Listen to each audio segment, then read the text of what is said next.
Hello guys, this is Sweet Holy Justice, and in this video I want to talk to you guys about singleness. And by singleness I mean not being in a relationship. And if some of you are like me, you might have hardly been in any relationships. And this kind of gets depressing if you let it, especially when the enemy is attacking you, when you see all these people, everyone, everywhere in a relationship, and you start to wonder, what's wrong with me? How come I can't get in a relationship? Well, I got news for you. There's nothing wrong with you. You're not unattractive or dumb or something. You are a blessing and you are precious.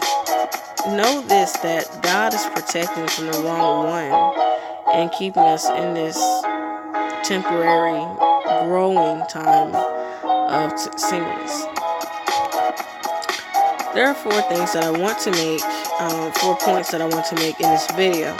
The first one is that relationships are not a cure for loneliness. There are people who are in relationships, not everybody, but there are some who are lonely even though they're in a relationship. And the relationship that they're in might be less than what they expected, meaning that they settled for less just to be in a relationship, which most of the time doesn't work out. Relationships carry purpose and meaning. The purpose of getting into a relationship should lead to marriage, and even then that has a specific purpose that God has for you to do. Because God has a purpose for everybody. But you must understand that your happiness should not come from your significant other, but God.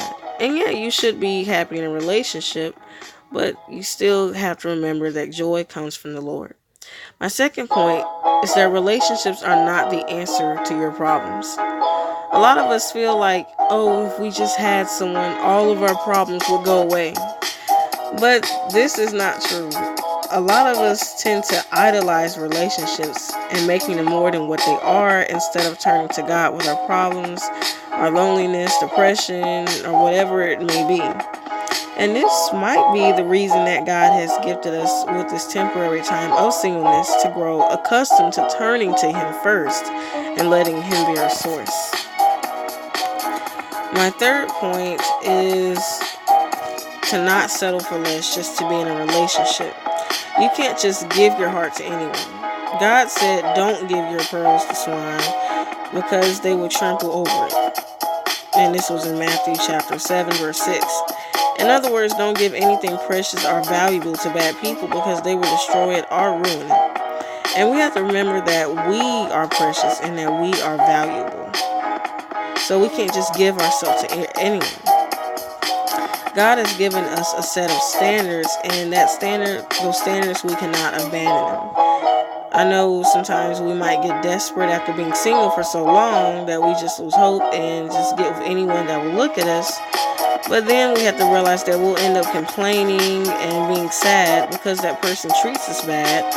And, we're so consumed with how selfish they are and how much problems they throw on us, overlooking the fact that we abandoned our standards in the first place. And if we would have held tightly to what God told us, we wouldn't be dealing with this. And that leads to my last point, that you cannot rush God or the blessings He has for us. And we must remember this. A lot of those who rush to get married, happily married, only end up being happily divorced. Abraham tried to rush the blessing God had for him and only ended up making an Ishmael. And if we try to do the same thing, we'll end up in an Ishmael covenant. God didn't need any help giving Isaac to Abraham, and He doesn't need any help giving us a spouse. This is all I have for you, and God bless you.